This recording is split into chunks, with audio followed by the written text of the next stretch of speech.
I will try in this talk to suggest what a caring society's economic system might look like, and what the ethics of care might recommend for the ways we conduct and organize economic activity. I'll argue that an economy guided by the values of care would prioritize the meeting of needs and society's needs for care. An economy guided by the values of care would require sustainability and respect for the environment, and it would demand the ending of global poverty. Most fundamentally, it would promote social cooperation rather than individual self-interest. For a time, the apparent success of capitalism in generating wealth and bringing vast numbers of persons out of poverty has eclipsed much discussion of alternative economic systems. But this is beginning to change. Certainly, from the perspective of an imagined caring society, many of the prescriptions of socialism appear more suitable than the individual self-interest and maximizing of capital and wealth to which capitalism is devoted.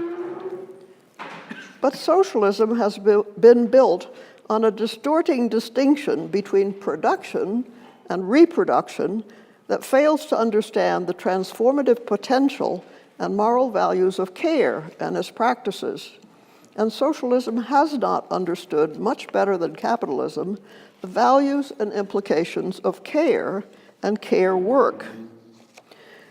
The standard Marxist view has been that human transformation for the better only occurs through work and economic activity in the realm of production, while in the realm of reproduction, we merely repeat what existed before. This grievously misinterprets the realm of care. Through ever better care, children can be brought up to be ever better persons, more trustworthy, educated, responsible, caring. And through ever better persons, under the right circumstances, human life can progressively be transformed for the better. The realm of care is by no means merely the realm of reproduction. Further, as Nancy Folbray recounts, although some early socialists, such as William Thompson, argued eloquently against the subordination of women and against their relegation to the domestic sphere, socialism generally has shown a, quote, lack of concern with gender inequality, end of quote. Marx and Engels, she continues, condemned the oppression of women under capitalism, but insisted that their emancipation would follow inevitably from the successful resolution of the class struggle.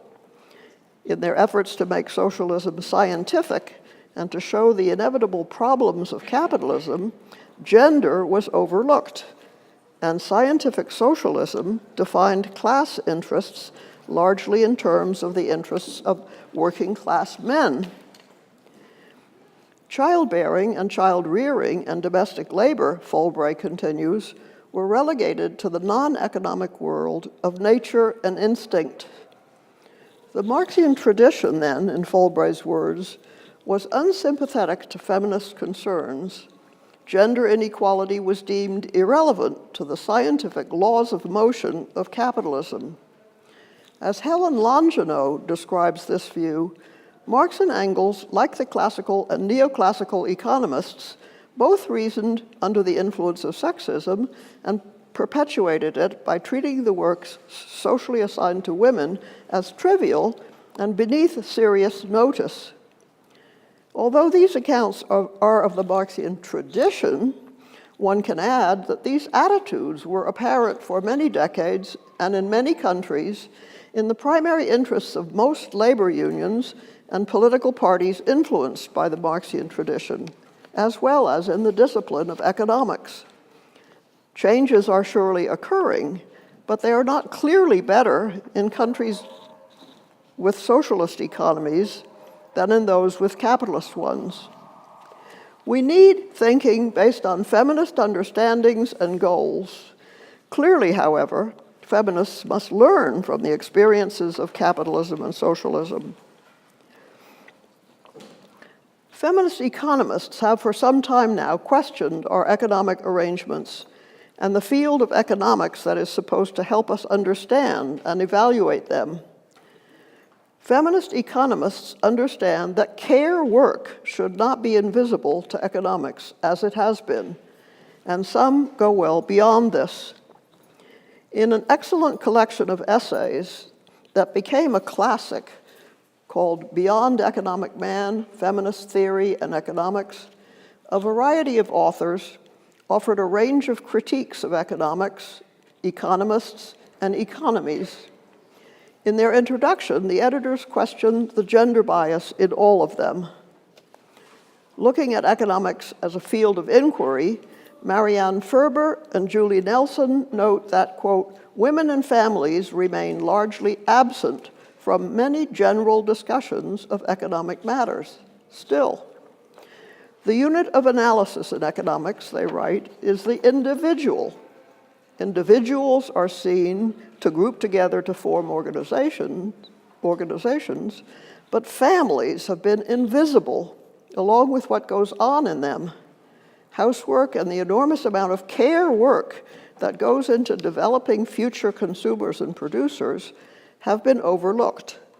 More fundamentally, they write, models of free individual choice are not adequate to analyze behavior fraught with issues of dependence, independence, tradition, and power.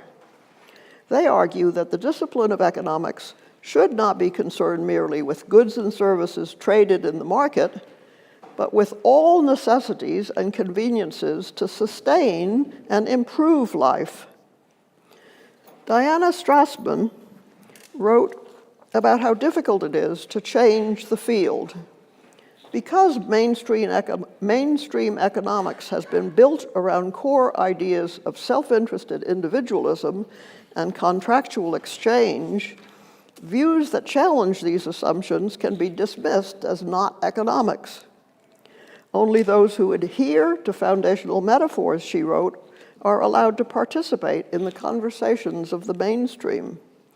But feminist economists are trying, and perhaps they are gradually having an impact. So we need to go far beyond merely demanding greater equality or gender equality for women in the economic systems we now have.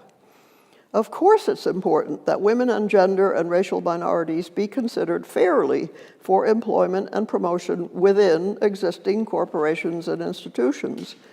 But we need far more fundamental transformations. In the 18th century, Adam Smith considered, in Nancy Fulbright's words, the decentralized, automatic, self-regulating forces of supply and demand in competitive markets.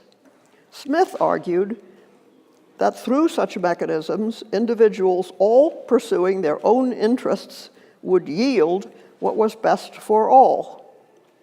And in the some 240 years since then, the invisible hand bringing this about has been accepted as an article of faith in the field of economics and by a vast array of policymakers and citizens. Adam Smith himself thought that markets must be embedded in societies guided by moral values. But this part of his argument has been massively overlooked as devotion to markets has burgeoned. The assumption that everybody always acts in pursuit of their own interests has in recent years been expanded into rational choice theory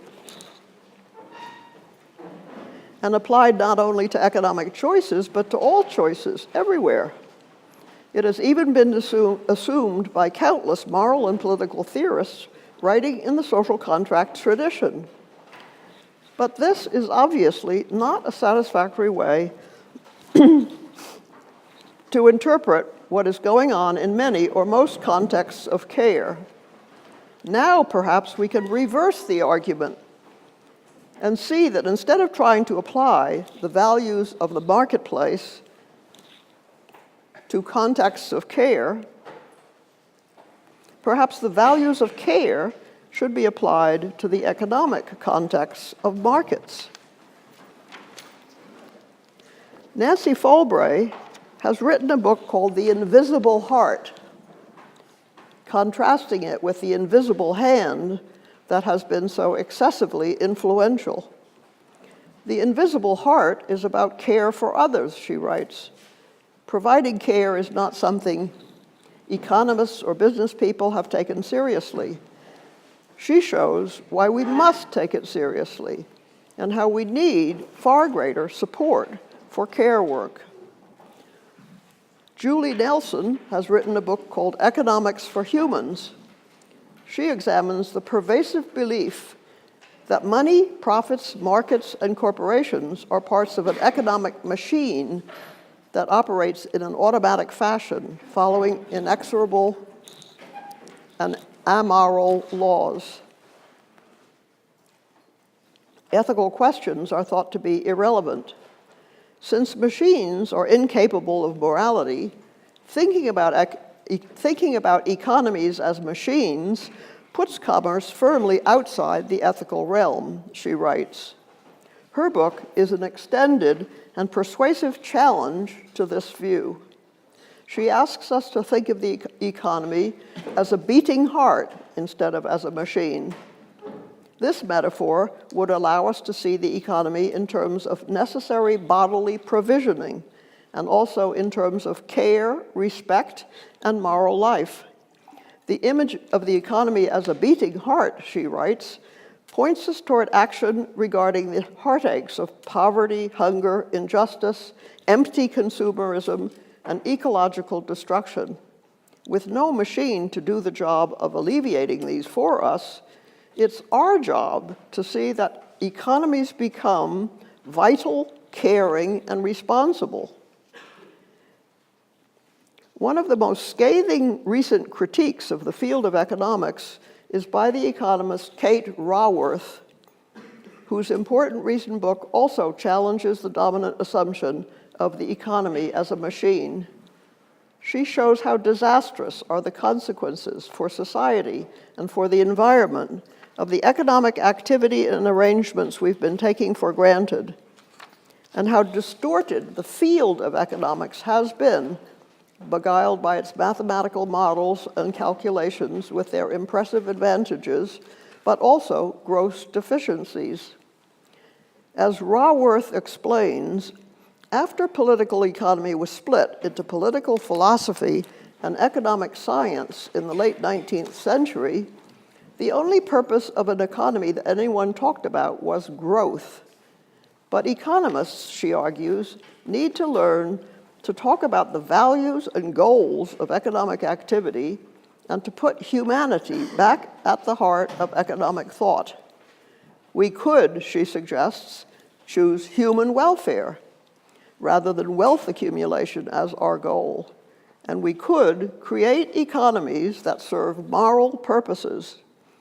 What I'm trying to do in this talk is to consider what a feminist ethics of care would recommend for our economic endeavors.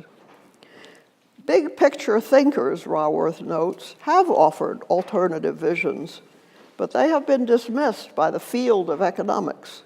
They need to be brought back, and Raworth thinks this is beginning to happen as students in economics rebel against the absurdly narrow assumptions and purely mathematical treatments of issues in the field. Globally, the world's richest 1% now own more wealth than all the other 99% put together.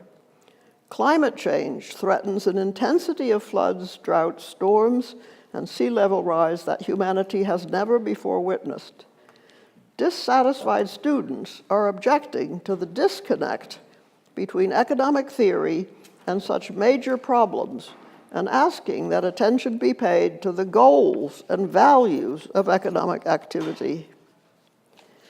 What enables human beings to thrive, Raworth asks.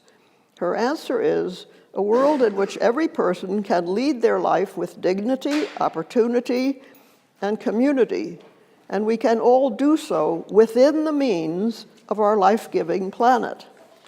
So, we need to be in the safe space between the social foundation of adequate food, energy, housing, education, health, and so on, and the ecological ceiling of what our planet can tolerate. Raworth argues for a circular, donut-shaped model of the economy in place of the mechanical model. It would provide a safe and just space for humanity that would be above the levels of critical human deprivation, but below the levels of critical planetary degradation. So we need, she argues, to be agnostic about growth rather than addicted to it, as we have been, both in fact and in our theorizing. We need to create economies that will, by design, distribute their benefits in morally acceptable ways, and we need to reject the metaphor of the economy as a machine that regulates itself. We need to see it as a dynamic, living system subject to the values we set for it. Ethical assumptions are already inescapable in economics, however hard economists have tried to make it a value-free social science. We need to be more aware of what those assumptions are, and we need to decide how they ought to be changed. And we need to make of economics and of our economies endeavors serving the goals we choose. There is already considerable recognition of the need for economics and economists to pay attention to care work and its importance. As Shara Razavi writes, appropriate attention to care work would allow us to shift our priorities from making money or making stuff to making livable lives and enriching networks of care and relationship, which should be a focus in economics.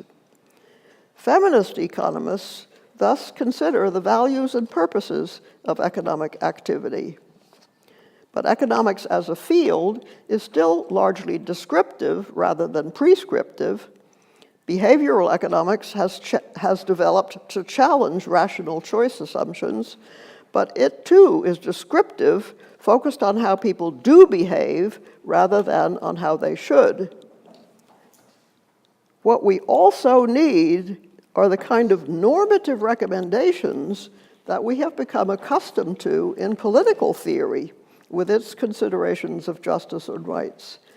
We also need the judgments of and prescriptions for our economies that moral philosophers can develop. Until recently, the impulse to confront social and global problems by addressing questions about what we ought morally to do about them has focused overwhelmingly on justice and rights, especially human rights. From being dismissed in the mid-20th century as little more than confused and wishful thinking, justice and human rights have acquired considerable actual power to influence thinking and policies and laws. They've been part of the justice-dominated focus of normative attention since then, described by Sarah Clark Miller. In the last quarter of the 20th century, however, the ethics of care, or care ethics, began to be developed, challenging this justice-dominated focus. And it has continued to be further developed and to gain strength. We can now see that a focus on justice and rights should at least be supplemented by attention to care, and perhaps care and its values should even be our primary normative consideration. These are the questions I've been writing about in recent years, and we should explore what care ethics would recommend for our economic lives and arrangements, as well as for everything else. When we look at society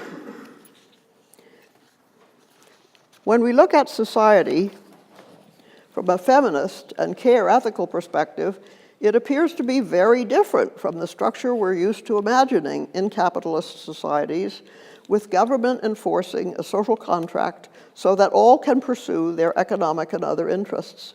It also looks very different from the Marxist picture of economic foundations on which are built the superstructure of government and law and culture and all the rest. From a care perspective, the birth and development of children would seem to be the heart and center and foundation of society. Then, when we see care as the central value that it should be, we can imagine that society ought to be organized to reflect this. Economic life, for instance, should be organized so that, first of all, it provides the resources that children and their appropriate upbringing require. The economy could certainly allow various people to pursue their own economic interests, but only within an economy organized to give priority to meeting the needs of care. We should make sure that all children receive the care and upbringing and education they need. This would require elevating social services and health care and education to appropriately dominant concerns of society. From a care perspective, legal and political institutions should be structured to uphold and protect, above all, the domains of care.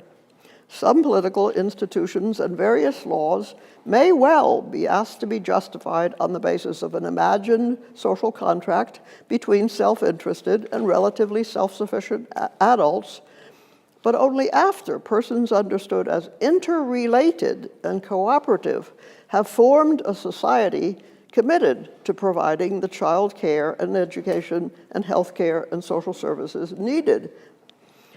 Internally, the legal domain should give priority to justice and rights, but the structuring of this domain should be within a society recognizing the priority of care. Moreover, we need not assume empirically that everyone always pursues their own interests. Daniel Engster argues that contrary to the dominant assumptions about the pursuit of self-interest and the war of all against all, human beings have a natural tendency to engage in care.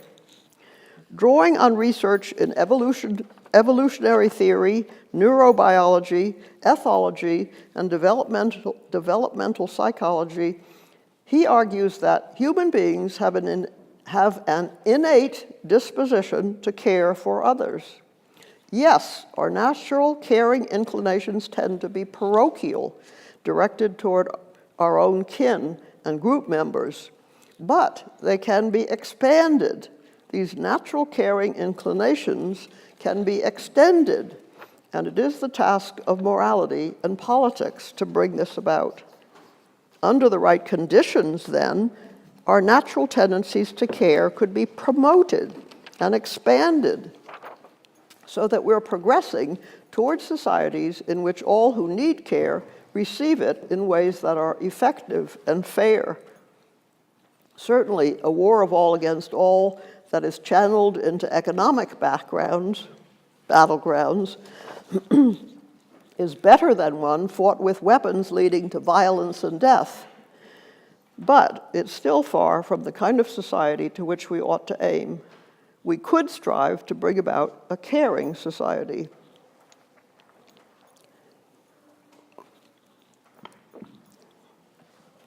This would require displacing the social contract from its current central place in our theorizing.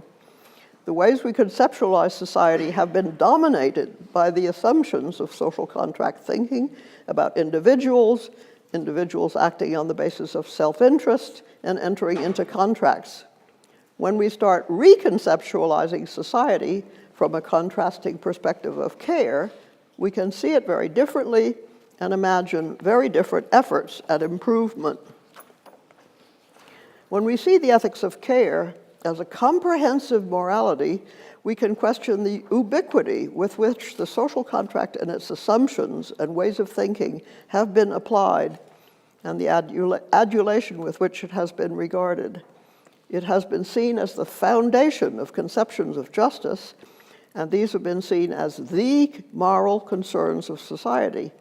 But from a care perspective, instead of seeing individuals as constantly engaged in the rational pursuit of their own interests, restrained only by legal norms and political mechanisms of enforcement, we can see persons in weaker and stronger caring relations, developing patterns of activity.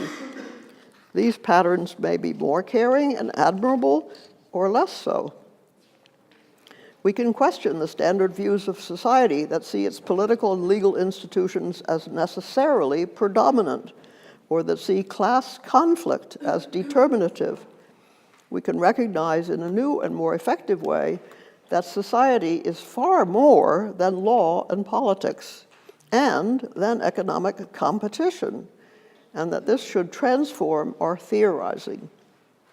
We can see areas of society such as families, educational systems, healthcare institutions, social services, and much cooperative activity as far more central to our views of society than we thought, and far more relevant to our theorizing about morality than has been recognized. Now, perhaps many of you work in some of these areas, and so you already recognize how central they are. But most philosophers and social theorists don't understand this, and I'm suggesting that they should. We can now see how the social contract ought to be limited.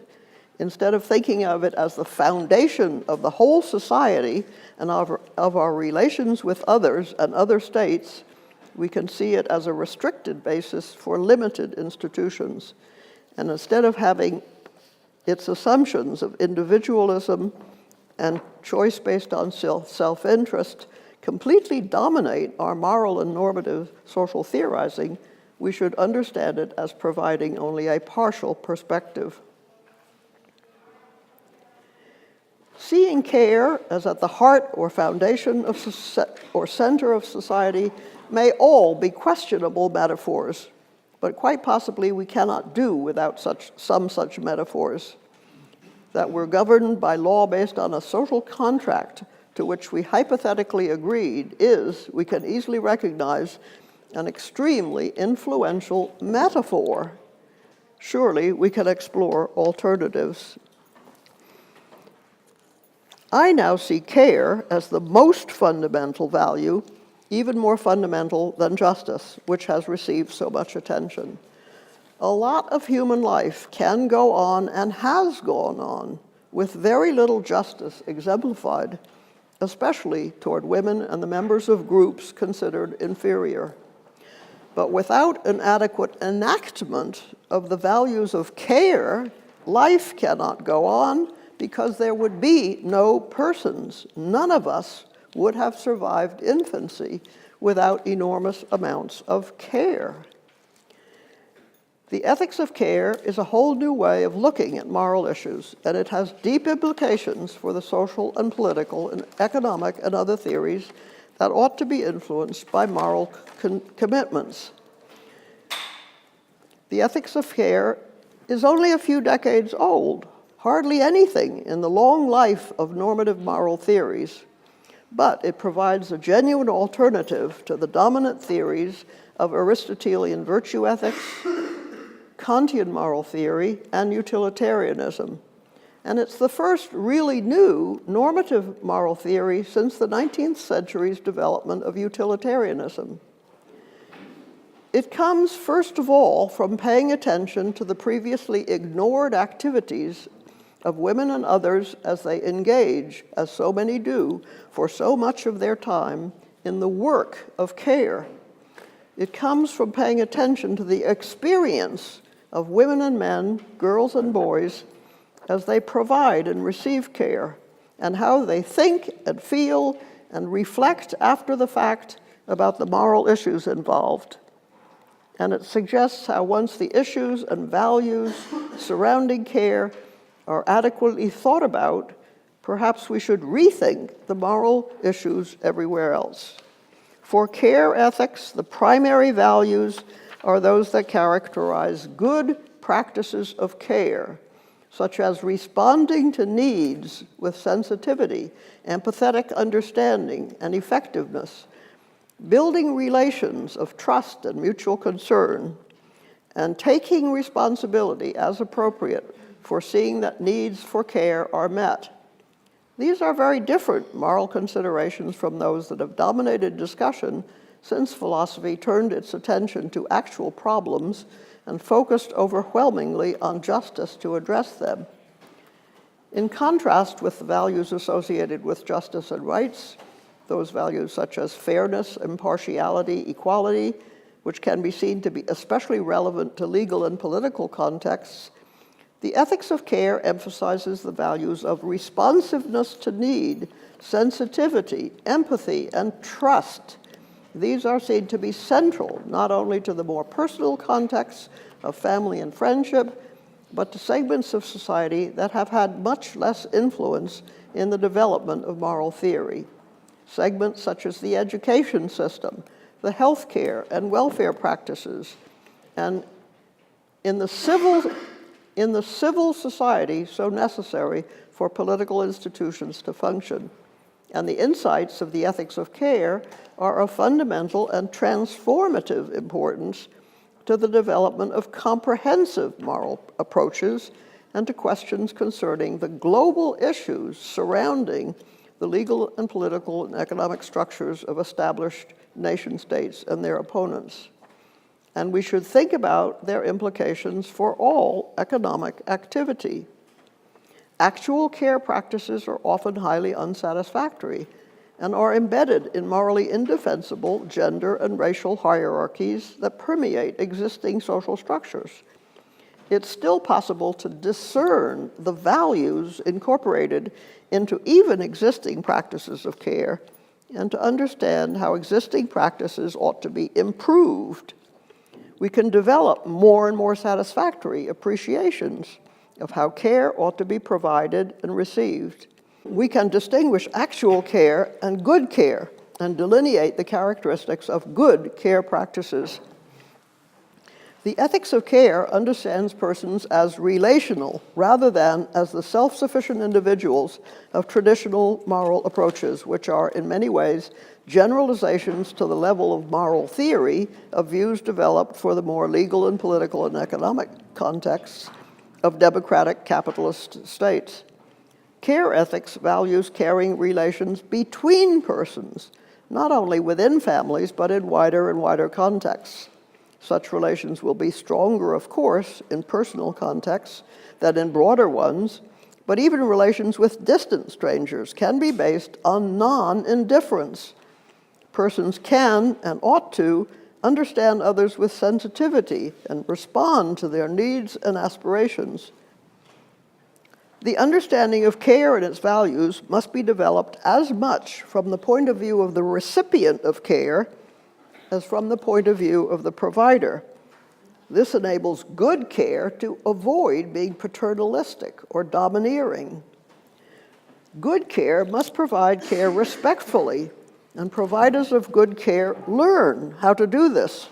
They engage in practices of receptivity, of listening, of being open to what recipients of care are experiencing. At the same time, care is not just any kind of pampering that the overprivileged may purchase, although the word care is often used for that. Care responds to needs, which are not the same as mere wants or frivolous desires. Care is not benevolence or altruism or charity. To think of the choices we face as either favoring oneself or favoring the other is a misconstrual of most caring contexts, a misapplication to this context of the generalized assumptions about conflicting interests derived from thinking about market and political contexts. Parents want their children to do well along with themselves, and those cared for want their caregivers to also do well. Caregivers need to also care for themselves, and not merely for instrumental reasons. But neither providers nor receivers of care should pit their interests against those of the other, trying to gain the most advantage for themselves, or the most advantage for the other, as with altruism. What is called for is cooperation rather than competition, mutual benefit rather than the maximizing of self-interest, and applying the values of care rather than of individual gains and losses, or even justice for individuals, offers promise for innumerable situations beyond the household. The caring person is someone who engages effectively and with appropriate intentions in good caring practices. Such practices can go all the way from caring for one's child or elderly parent to engaging in practices to end global poverty. But the focus of care ethics is on relations between persons, not the virtues of individuals. I've argued elsewhere that care ethics is not a form of virtue ethics, in my view. It's caring relations that should be responsive, considerate, trusting, and so on. Interest in care ethics has continued to grow, as I mentioned, and this development reminds me of the gradual but growing influence earlier achieved by discussions of justice and human rights. I'm old enough to have experienced these developments. A half-century ago, human rights were often dismissed by those with the dominant realist approaches. They were dismissed as little more than moralistic chatter with no real influence. But there were increasingly extensive discussions of human rights among philosophers and political and legal theorists and others, and human rights gradually became increasingly influential and important. This interest came to be reflected in actual laws and policies, and today human rights considerations carry real and very considerable weight in international affairs and national policies. I expect something comparable to happen with care ethics. And because care ethics is based on experience, an experience that really is universal, it has far greater potential appeal around the globe than many other moral theories. Daniel Engster writes of the deficiencies of liberal individualist theories and, in contrast, the potential appeal of care ethics. For many countries, he writes, particularly those with more communal-based cultures and traditions, liberalism has limited value or appeal. Care ethics, however, can better engage with them and help to guide them toward a better future. Contemporary social analyses rooted in individualistic ontologies, he writes, likewise no longer seem to get things right in our increasingly interrelated and networked society. Care ethics provides here, too, a better way of understanding and coping with the important transitions we're undergoing, Engster writes. So what would the ethics of care recommend for our economic arrangements? A book that might initially be thought relevant to answering this question is Pope Francis and the Caring Society, edited by Robert Wapples. It deals mostly with economies. In his foreword, Michael Novak doubts that Pope Francis has a good theory of how to get the poor out of poverty, but the volume makes clear that Francis seeks a dialogue on the kind of economy we should have, one that will raise the poor around the globe from their misery, one in which economic activity is aimed at far more than profits, and one that respects the environment. Markets should not be left to produce their outcomes unrestrained, and governments should engage in the redistribution called for by justice. What is proposed for the caring society, however, is uncomfortably close to the charity of traditional Catholic doctrine. The wealthy should give to the poor. And as the editor's introduction explains, Pope Francis, quote, embraces traditional teachings that feminine and masculine roles are grounded in human nature, with mothers called upon to labor within the family and fathers naturally serving as workers and breadwinners, end of quote. The ethics of care, which is a feminist ethics, has a different view. The work of care can and should be engaged in by men as well as women. The values of care are based on universal experience rather than on religion, And these values of responding to need, of promoting trust, of sensitivity to others should be extended from the family into the wider society and economy.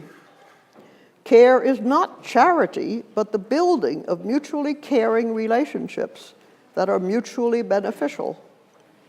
Conservatives do sometimes understand better than traditional liberals that there should be more to society than the pursuit of individual self-interest. But conservatives' attachments to tradition, to traditions that include such basic injustices as racism and sexism, and their frequent attachment to divisive religious views weaken the appeal of their alternatives. A feminist ethics of care, in contrast, offers a more promising alternative to the generalized promotion of self-interest within a social contract. It also offers an alternative to the over-legalization of society and the over-individualization of persons, and it has no need for religious foundations. The ethics of care can potentially contribute enormously to progress in understanding the kinds of economic arrangements for which we ought to strive. It can provide new thinking on how contemporary societies ought to respond to the economic and social insecurities that so threaten their liberal foundations. I have in the past argued for limits on markets.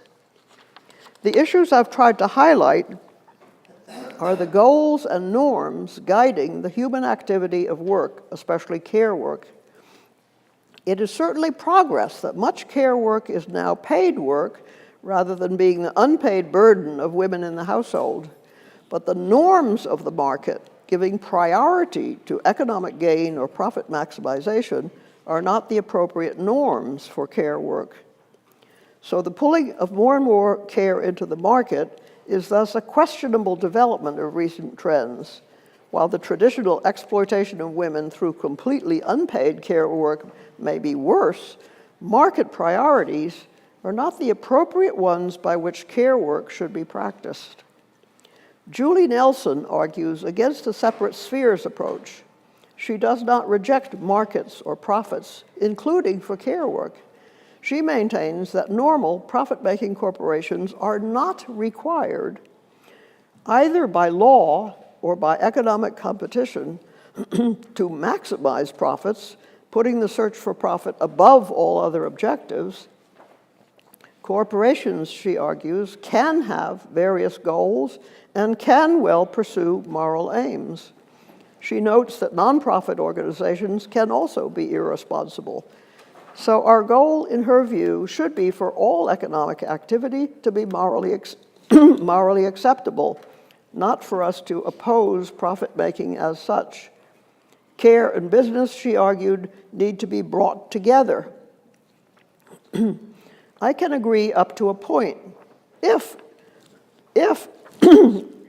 a profit-making corporation puts the values of care ahead of profit-making, it may be suitable for organizing care work as well as for providing other goods and services. But the market norm that is usual at present of maximizing economic gain is not suitable for child care centers, schools, hospitals, and the like. The currently prevailing norms for business could well change and be far more influenced by the values of care than at present. And this is a goal we should work towards. Producing gains for the already economically powerful should not be the first priority of most economic enterprises. But in the meantime, we need to resist the taking over by profit-seeking enterprises of education, healthcare, and other public services. Milton Friedman argued that, quote, few trends could so thoroughly undermine the very foundations of our free society as the acceptance by corporate officials of a social responsibility other than to make as much money for their stockholders as possible. End of quote. And this view has been enormously influential. The ethics of care would surely recommend that we overcome such a view, that the first and only priority of corporations should be to make as much money as possible. We should try to develop corporations aiming at morally admirable purposes, such as providing gainful employment at decent pay, producing needed goods and services, and respecting the environment. In the meantime, however, we should resist the expansion of for-profit norms and arrangements. Many activities are such that their primary aims should not be economic gain, even though they should aim also at efficiency. To criticize, as I think we should, the way care work has been marketized does not mean that market mechanisms should not be used to bring care providers and care receivers together and to place persons in care work positions. As Joan Tronto explains, market mechanisms can be useful in distributing care. What markets do best is to make choice available. Providers and receivers of care should have the kinds of choice of employment that markets facilitate. But, she continues, those who enter into market transactions should do so from positions of equality, not under conditions of domination. And, I would emphasize, they should not be guided by currently prevailing market norms. Though care work should be far better supported and paid than it has been and is, its practices should not be subordinated to profit and return on investment for self-interested individuals. Certainly, care work should be paid and well paid, but economic gain should not be its primary aim, nor individual interest its primary motivator. An economy acceptable from a care perspective would call on governmental policies to direct adequate resources to meeting the needs of all. It would acknowledge the way very many people seek to use our human capacity to work to transform our societies for the better. And it would organize economic activity accordingly, rather than primarily to further the interests of those seeking to enrich themselves. Certainly there will be conflicts of interest, and definitely some competition will be acceptable, but priority will be accorded to the values of care and what they require. Competition and conflict will be contained by a deeper and more fundamental cooperation. Certainly there will be contentious issues, for instance, on how to allocate resources for care.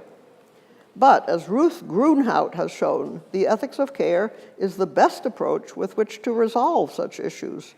Acknowledging that difficult decisions will have to be made in allocating, for instance, health care, since resources are limited and society has many other needs also, she shows how a care perspective is especially suitable for making these choices. The system needs to be justified, she writes, on the grounds of protecting and maintaining relationships of care. Then, for large-scale systems of distribution, fair and egalitarian principles are not contrary to care, but actually support and protect it. In conclusion, we need many experiments to see what works and why, and what doesn't work in our economic arrangements. We should experiment with corporate structures, with guaranteed minimums of income, with various public and private programs. But we should see what works in their given, but we should see what works not for the self-interest of individuals in their given starting positions, but what works to promote the values of care.